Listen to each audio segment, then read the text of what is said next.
I'll tell you something. We usually talk about the parasympathetic system as the brake of the nervous system, but what we're missing out here is there are two flavors for this brake, and it has a lot to do with how you grew up and what you learned as you were growing up.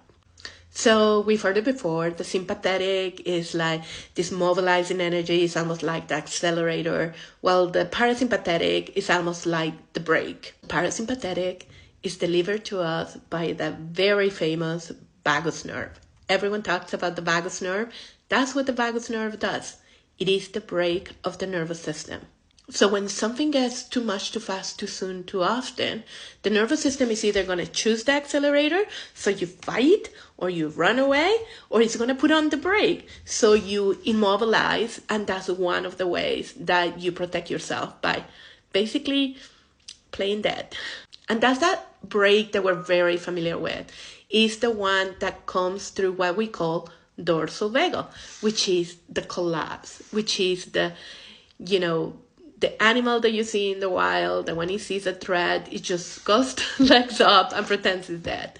And it's also the one we usually talk about because that's the one that gets engaged in the freeze state.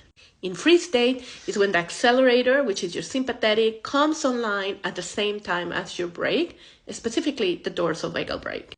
But see, there is another kind of brake that we don't talk about very often, and that is the ventral vagal brake. See, the dorsal vagal brake, which is this immobilized brake, it actually is something we're born with. When you look at little kids, when you look at babies, when they get too overwhelmed, they pass out. They actually fall asleep. They immobilize themselves because that's the only defense that they have. They cannot fight and they cannot fly away.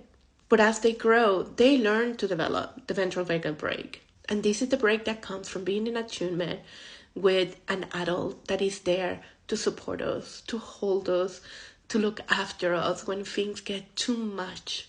It is the brake of co-regulation. And what happens is that there are many adults out there that never develop the ventral vagal brake.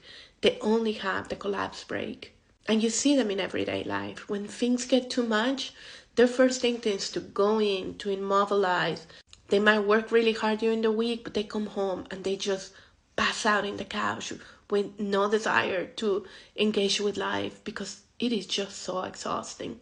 The ventral vagal brake, on the other hand, is these people that actually energize themselves by going out for walks in nature, by listening to music, by having a great day with one of their best friends. And depending which brake is the one that you actually engage, the ventral vagal, the dorsal vagal, which one is your go-to, is such a different life. The good news is, even if you did not develop the ventral vagal brake, you can still do that. You can still teach your nervous system to start engaging that brake, the brake of safety and connection. And you do that by starting to embody the glimmers that show up in your life, the ways in which you can engage with life and get this happiness within you, this good, comfortable feeling within you.